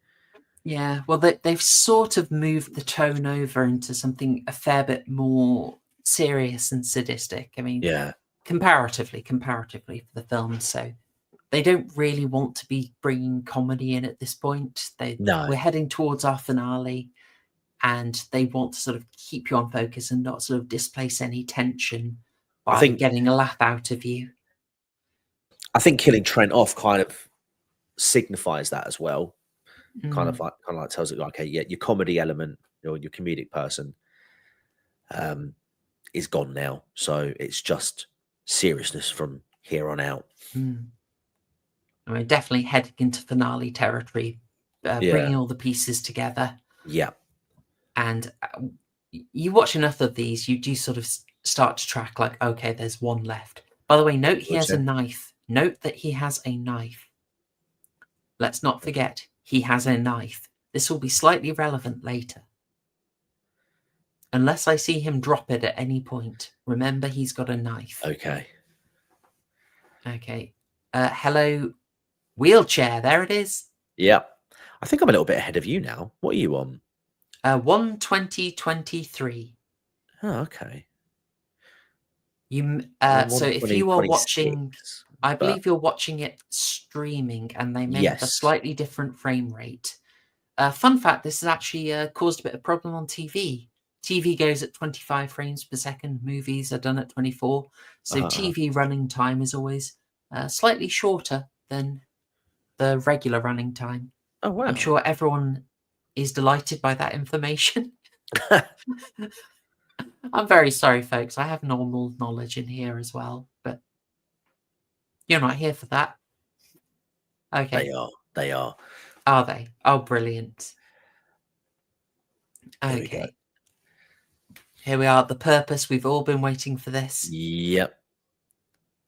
Oh, it's nice. You can root for him a lot more. Definitely. And especially because he's got like name recognition as well. You know, because again, Mm, Supernatural is still very much a thing. Was in the height, actually, probably at this point when this yeah. film came out. I love Um, that they both went off in their filming break and both did horror remakes. yeah, yeah. Yeah. Ah, bless you. Bless you, Dean. Oh, sorry. Bless you, Jensen. Going and doing My Bloody Valentine 3D. Do you know, it's funny. There was, oh my god, actually saying that. I was flicking through the episode list for Supernatural, and one of the episodes in I think it's season 4 or 5, one or two. Or it might, doesn't matter when it was, but the title of the episode was called My Bloody Valentine. Obviously, they reference um, House of Wax in the episode with Paris Hilton. And funnily enough, I was watching an episode the other day where they go to a Hollywood studio and they're sitting there doing the tour. Mhm. And the woman's like, "Oh, and if you look out on your left, you'll see the set where they filmed Gilmore Girls." And Sam's like, "Oh," and he sort of looks over, sort of like a bit concerned. And you hear the person go, "If you look carefully, you might see one of the stars." And Sam's literally like, "We need to get off now." I love Supernatural for doing Oh, that that's stuff. great. It's Yeah. great. Oh, there we go. Danielle Oh, Pipe and there's opens the door. another great. Hey, what a smooth segue. And Okay, so okay. I was when I remember when I first watched this, I was genuinely shocked that he'd got her. Yeah, yeah, I honestly thought she would have seen it through. And again, thinking of love interest kind of thing, almost for those two. yeah. It's she's final girl coded, you know. Yeah, She kept yes. her bobs in, she didn't have Yep, premarital sex, she didn't smoke correct. weed. Yep, Um she did not say fuck or bugger. She's kept yep. it very clean. She is Hmm. meant to survive. Exactly. Yeah. It's a harsh kill. If you're interested, they did let her live a bit longer originally, but she was always going to die, so Right. she sort of made it into this section and got to say some sweet things to Clay, and then she was offed. But It, unfortunately, Jenna was always going to get killed. it kind of makes sense though that she would die, or at the point where she does, because it kind of helps sort of block the path for Jason to get through. Although he's teleported again, it seems. He's kind of teleporting. You Yeah, know, I had weird thoughts about this. So the fact that they're escaping through a bus, if you're making your subterranean lair, one common technique is to bury school buses and yeah, basically make your tunnels out of them. yeah. They work very well for that. I read interesting blogs. Anyway, back to the film. Yeah, I just thought maybe they're referencing that. Mm. There's something kind of weird when you watch these movies and you've got a star from something else. Yeah. Oh, And I can't not see Sam or Dean. yeah, It's proper weird, you know. Like it actually genuinely hacks me off that they do Jared Padalecki so dirty in House of Wax. yeah, it's you have to like mentally reset, and I struggle because there's Yeah. like the transitive properties. Like when I saw Eliza Dushku in Wrong Turn, it's sort of why Yeah. isn't she using her Slayer powers? And I know that Yes. sounds stupid, but I've watched her be a Slayer for like 200 hours at this point, Yeah. and then just because you move her to Appalachia doesn't mean she stops being strong. Gosh Yeah. darn it! Or it's like Sarah Michelle Gellar in was it I know what you no Scream 2, sorry. Oh no, Yeah, Scream 2, and and Halloween and yeah, not Halloween. I Know What You Did Last Summer. oh, It don't feel right. It don't no. feel right. You think, hang on, So you're supposed to have superhuman abilities and like tens of thousands of years worth of Slayer training like imbued into you through. it's why it felt so good when she used kung fu in Scooby Doo. Yeah. I could relax mentally. So they got out that. We like this movie, TCG. We do like it. We do. I've We got to do. say, some of the writing, like a little bit of the, we could have done with a little polish other than just a F you, F you. Yeah, Like this actually has one of the I think as much as I love this movie, the you know that the protagonist gets that cheesy one-liner before they make the kill shot. some mofos are always trying to ice skate uphill. Yeah, yeah, It do be like that, Mr. yeah. Stansel. Oh, where's Buzzkill? He had to split. Yes, the one Um, in here is not. The actress was not fond of it, and she mentions this in the mm. documentary. It's just the way she goes, "Say hi to mummy," and there's that big pause, and she goes, In hell." It's like, Oh, okay. wait, hang on. Here's the bit. Oh, Here's there's a the bit. knife. He's where's his wait? Where's his knife? He's reaching for it. He's trying to grab a sickle. Where is he? I just want to make sure if I've got that right. Yeah, he goes for a sickle. Dude, you have a knife. Yeah. Oh dear. You know, is he using the knife there? I think he might have. I think The he's got hammer, one in each hand. machete. I'll Maybe completely not. forgive it if he does, but it was so dark I couldn't see. It does put up a bit of a fight though, which is a bit uncharacteristic as well for like, I think back to when Jason toured Vancouver, Mm. and he had that fight with the dude up on the rooftop. Oh yeah, that was the best character in there, man. He should have Yeah. been the lead. I have a video ages ago about that, and I said he should have been the main character. He was most interesting, but yeah, just exhausts himself. And then Jason just uppercuts his head off. Just clean off. Yeah. Legendary, absolutely legendary. Yeah. Weird thing about that movie is like you've got Kane Hodder as Jason, but Yeah. he also kill or beats up in a bar the next Jason, Oh, Ken really? Kietzinger. Yeah, Ken Kietzinger is in the bar as just like this huge barman. What? Yeah, yeah. Yeah, it basically implies that he was replaced with Kietzinger in Freddy versus Jason as a cost save measure, Oh, which lame. kind of shame, because Yeah. they were willing to chuck like 20 grand at Betsy Palmer to do a quick cameo as Jason's mum again, but Yeah. she wanted more than that, I think. So if they had that money for her, I don't know. Controversial recasting of Pamela Voorhees there, but different film. Although What would same you writers as this. so yeah, there you go. Bit of 2x4. I love the Taking that charge. mechanics of this. It's a nice, complicated Yeah. fight. I'm not sure the physics entirely work, but it's a nice setup. It's a nice gimmick. Hmm. Oof. So, what would you have said if you were about to put a machete? Is it a machete? I'm about to see it in a second. It is, yeah, Yeah, it's the yeah. machete. You know, plunge the machete into Jason. what would you say other than Jason, say hi to mommy, stab, "I- in Um, hell." And so basically, in hell, she goes really fast. uh, huh, back to the grind, eh? Oh, actually, no, just get to the chopper. Yeah, It's yeah, right yeah, there. yeah, yeah. Jason, get to the chopper. It In do be hell. like that, Mr. Yeah, Stancil. It's the only thing I can think of. Yeah, I don't know. But then I'm not a screenwriter, you know. I just critique these things. I don't have to do anything good myself. That's the yeah. beauty of this work. Mm. Oh, bless him.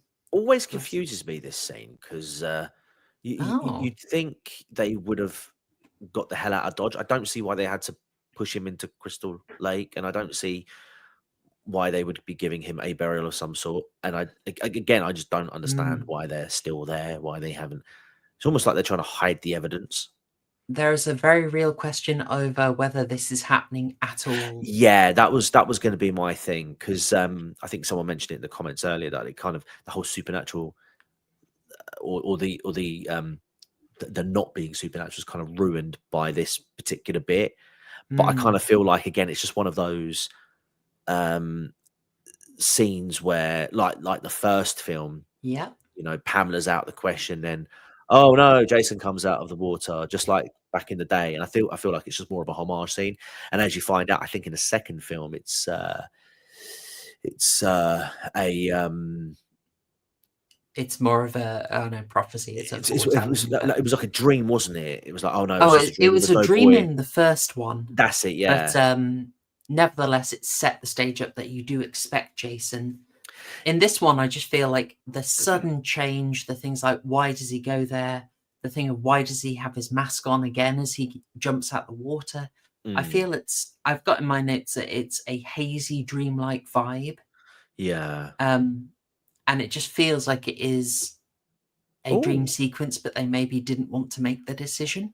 yeah. Dylan actually says, I think it's because she has some Stockholm syndrome bond, because he lost his mum and she lost hers. It's interesting. It could be.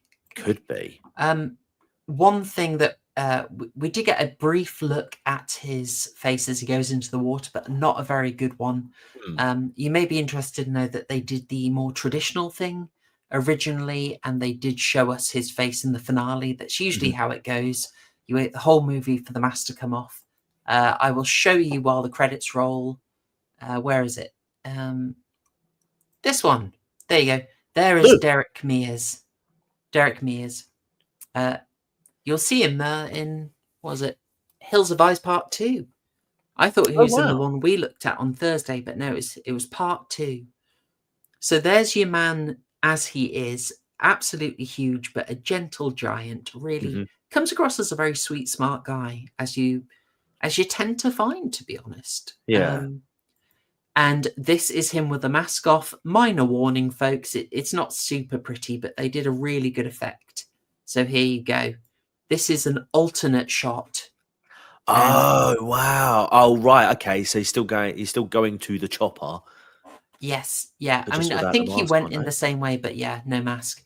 They managed to get it down Ah. to him. It would take about 4 hours Yeah. for the full facial makeup. They did such a good thing, and yet you only glimpse it in 2 scenes. And I don't know. I think they did such great work. I think it's a chap called Stephen Stoddard. I'll just confirm that for you. I think Stephen Stoddard did the. Oh, sorry, Scott Stoddard did the real work on this, and just absolute kudos to him. It looks fantastic, Yeah. and I just wanted us to be able to appreciate it because you don't get to see it otherwise. And Yeah. some lovely backstage footage if you want. You can look a lot more at how he was made up. But I just think that looks great. Mind you, what would you have preferred, this or the mask?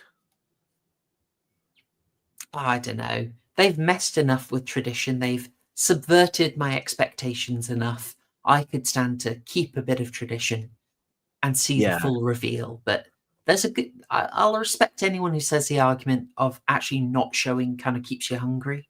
Yeah, I mean, I don't mind if they'd revealed the face and then he waxed the mask back on for a Mm, moment, like in that moment, like say like I don't know, Clay whacks him with the hammer or whatever, and it throws the mask off his face. He sees the disfigured face, startles him for a bit, which then Jason uses an opportunity to like knock him down so he can get the mask mm, back on.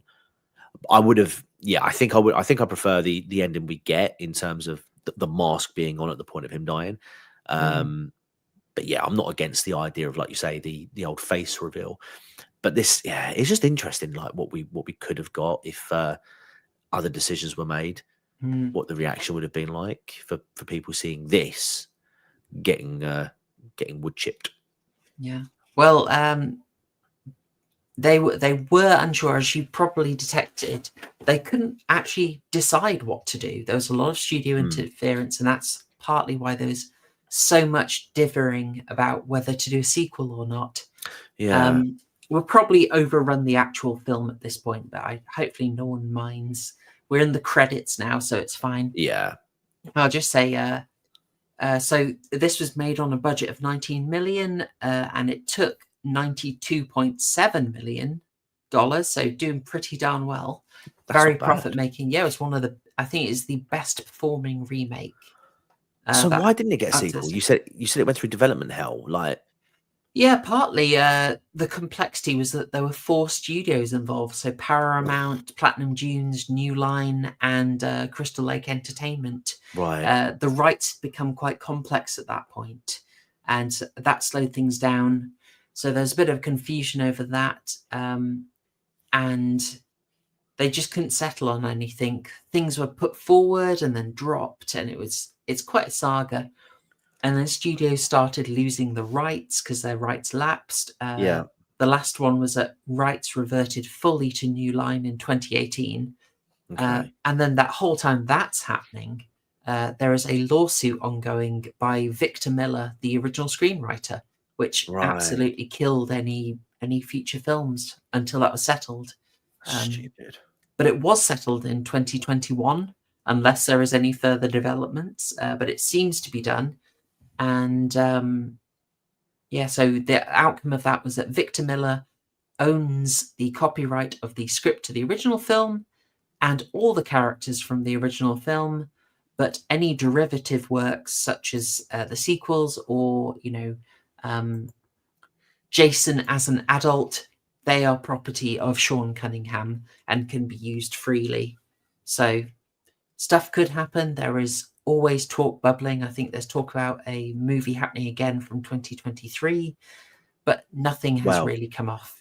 well, you say that, Crystal. I'm just reading up the headline now. Funny enough, I put down Friday 13th, and I went latest news, but I missed the space bar and pushed the B. Hmm. And my autocorrect had two different options: either latest news, or for some reason, latest Jews. I'm like, what? Anyway, October 20th, 2025, Crystal Lake series has season 1 wrap party this past weekend. Oh, is that the Brian Fuller? Maybe. Crystal Lake is an upcoming American horror television series developed as a prequel to the iconic Friday the 13th film franchise. It's a Peacock exclusive, um, but it's going to be on Sky in the UK. Oh, okay. It explores the origins of Jason Voorhees and his mother Pamela in a doomed small town where camp counselors meet grisly fates. The Hmm. series blends slasher elements with deeper character backstories, including various iterations of Jason familiar to franchise fans, and is described as an expanded prequel set primarily in 1970 to 1971 at Camp Crystal Lake. I don't know how to feel about that. I feel Yeah. like I don't think you can. I I just think don't there are think. issues. I just don't know how you build enough of that world to be interesting. So Yeah, I I just don't know, don't. man.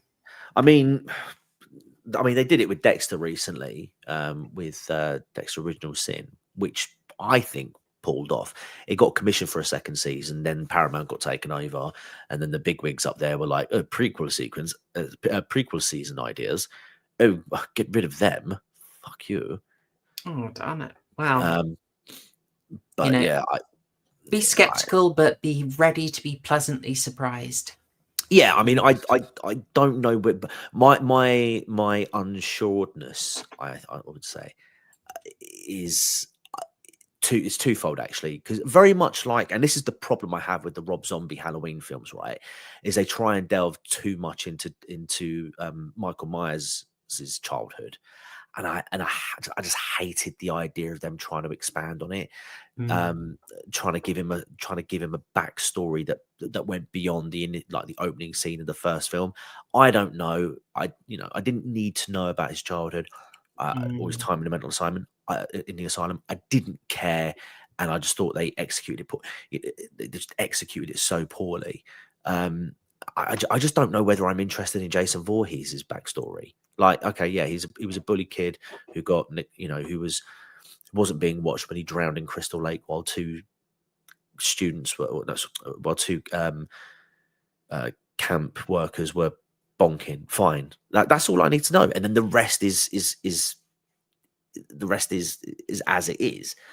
There's Dylan that. Roth has got a good comment on it. Yeah, exactly. Yeah, exactly. I don't need to know about the expanded universe or the multiverse of Jason. I don't need. I The don't need Friday the. Kilmarillion. Yeah, I don't need Hey. the Friday the 13th cinematic universe with bloody, Jason Voorhees, Earth 616 and 828 going toe to toe against a variant of Jason, which is actually a person called Jane. I don't need Mm. this. I don't need this multiverse. I don't need that. But yeah, went well off point there. The other concern I've got is whether we actually consider it as a 13th installment or not. I Well, the current practice seems to be disregarding the TV series, Friday the 13th, the TV yeah, series. So yeah, why not keep up that tradition? We yeah, I we wait for that 13th movie. Gotta mm, happen. I mean, yeah, it took like 11 years for them to go to actually make Freddy versus Jason. So it's we may be waiting a little bit longer now that the rights are freed up. yeah, Also, kudos to us. We've gone over the film. oh yeah, You know, no, this is brilliant. I mean, John Carpenter, the second the credits roll, he says, "Well, I'm out of here." yeah. It's quite a habit in a lot of director commentaries. Hey, Devante, good to see you, man. A lot of director commentaries, like you can almost see the copyright, like you must talk until at least the credits roll, and when they get there, they're like Audis. And John Carpenter is the king of that. I did just have to check this, but Richie, the actor who plays Richie, is called Ben Feldman, Hmm. and I just thought, hang on a minute, but they're not related. Corey Feldman, of course. Oh no, no, no! Yeah, no, I don't not didn't related. didn't come up But in you my can't, research. you can't, but you can't keep a Feldman out of a Friday film. It's a tradition. It's a Mishnah. What can we say? Yeah, yeah. Well, we have gone over the film. Maybe just a quick wrap up on your thoughts. Where would you rank this in the whole canon? Um. Well, fourth is King. Hmm. Um. I might get a bit of flack for this, but I actually think it's like the second best. I'm not going to fight you on that.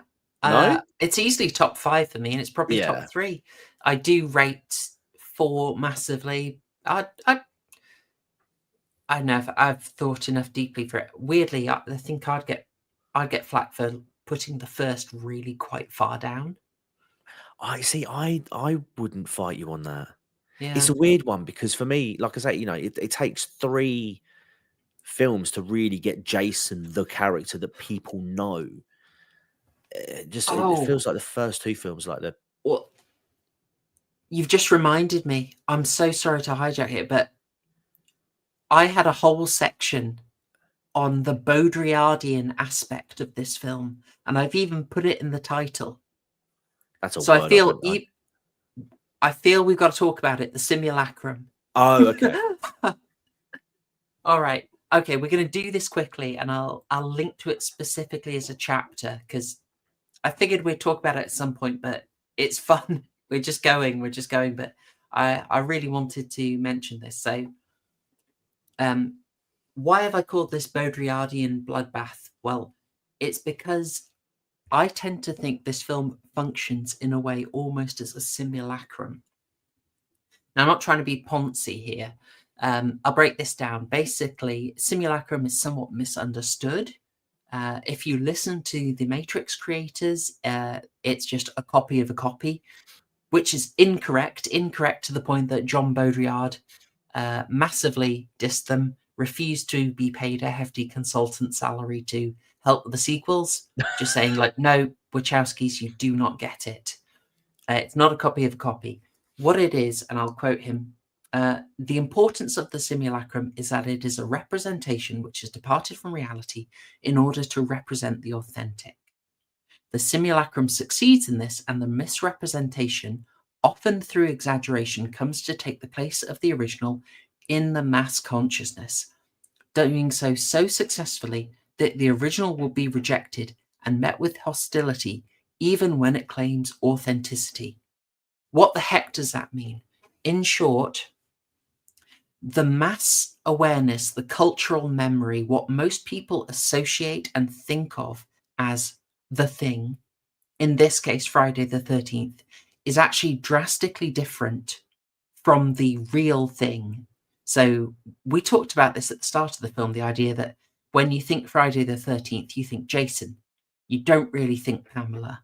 Mm-hmm. You know, to the point that even Scream made a thing of this.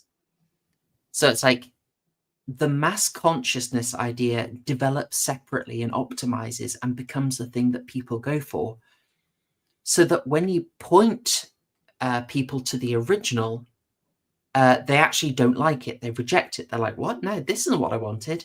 Dylan Roth has got a fantastic quote. Yeah, the idea of the 60s is very different than the 60s itself. Absolutely true. Absolutely true, Dylan. I was going to go with a trivial example. It's like strawberry flavor. If you get something strawberry flavored, it's so exaggerated compared to an actual strawberry, right? And it's like a lot of things that are spread across the original. If you want the authentic thing, if you wanted what's in this film, you have to watch like 5 different movies. Yeah. To get it. You know, if you turn on the original Friday the 13th or part 2, you're like, oh, where's Jason? And then it's, oh, here's Jason. Oh, why has he got a bag on his head? What? Yes. Right? So it's like this synthesis is kind of like a simulacrum that becomes preferable to people. There's certainly other things that have removed, like, well, one of the reasons I don't like the original is that the ending is hugely dragged out because they just had to fill the time. Because it was made in a very amateurish way. It was people throwing a film together to go on the grindhouse circuit in, you know, interesting circumstances, but they were sort of learning on the job. Whereas this is a much more polished product that works much better as a film. They also leave out things like literally killing a snake for real in the film, which is a bit I always hate. Yeah, they did do that. So yeah, for that reason, I think in a way this does function as a simulacrum of Friday the 13th, and it's not really a bad thing. No. But it does, but it does go beyond just the first film, as opposed to. I feel like it doesn't. I feel like it covers the first, second, and third, because, like I say, this kind of, you know, you get the opening sequence. That's your first film. All right, Pamela Voorhees is the bad, you know, is the killer. No, whatever. We okay, disregard. Second film, you get Jason fully grown up with the bag on his head. And then, of course, you get the third one where he finally finds the mask and becomes that iconic character. You get that all wrapped into this film, and then you effectively get like a sequel, I think, from that point. Yeah, Yeah, you could. Yeah, I think it's a very fair Sorry, Crispin. analysis. You get yeeted from the timeline essentially. Well, if only they had gone on to make a full-on sequel to this, then they could Yeah, have. I know. It just feels like a missed opportunity. Like that's the same with My Bloody Valentine. These were two films that had, I think, in their mind or in the studio's mind, had probably a good opportunity to get a sequel. Completely. And they just both feel like missed opportunities, really, and especially with the Friday franchise and this particular film. Yeah, why can't these people just be friends? I I mean, know. if Marvel and Sony can be friends to get three Peter Parkers together, let's be friends and get another Jason movie out, please. Please be friends. It'll be the Just 13th. Come on. yeah, It's come gotta on, happen. guys. It's gotta happen. And it's been Anyway. more than 13 years, so you can't use that as a usual. We were just going to wait 13 years. No, you've waited more now. Come on, guys, be friends. So anyway, that was the Baudrillardian aspect to it, and you see it in a lot of the remakes that some elements people would find a little difficult are taken out, and maybe things that are now seen as a bit politically incorrect are gone, but also just the quality of the cinematography and editing, it's raised a bit. So yeah, there's a bit of a simulacrum effect there, and I thought that'd be an interesting thing, but we were having such good fun that I just skipped over that bit entirely. So just shows you how good this film is. It proper distracts. I mean, there's at least 6 reasons why this film can distract you and take your mind off this secondary topic. Oh, yes, absolutely. And they're stupendously placed. Each one as stupendous as the other. Yes. Wonderful. Well, thank you very much, folks, for listening. Thank you very much, TCG, for joining me. I really enjoy these commentaries. Huge pleasure. Thank you. And thank you to chat as well. You've been amazing, as always. Yes, chat. I try not to look at it while the film is actually playing, but looking at it now, it's yes. You did well actually done. you got a new member today, just seeing. I saw. I want to say thank you, Nilbog, who joined at the very start of the stream. It's very much appreciated. So, Nilbog, get voting and get requesting things. You get to do it as a member. And Quickshill, if anyone else wants to do that and get exclusive content, do sign up. You can do that. You can choose the arc. And also, you can do that either here or on Subscribestar. And also, go and subscribe to That Crime Guy. Link. Do it. So do it. Forgive us for overrunning on the commentary, but we are enthusiastic, and this is a fun movie. I don't know if Horror Show also shouted out Lawrence's £2, but I love the comment he put underneath it. No jokes, no try hard comments, just money. Give Horror Show all of your money. Yes. If you too feel so moved, you can leave a super thanks. There you go. Alrighty. Well, do catch the rest of the Halloween content. It is dropping. There is more stuff dropping tomorrow. I believe my Lair of the White Worm discussion is live tomorrow. And I think it'll be a Picnic at Hanging Rock on Tuesday. So we'll start the content going. Horror, I won't add this. Go check the schedule. Have fun. Bye. See you Thursday. And #Shillgang. Bye.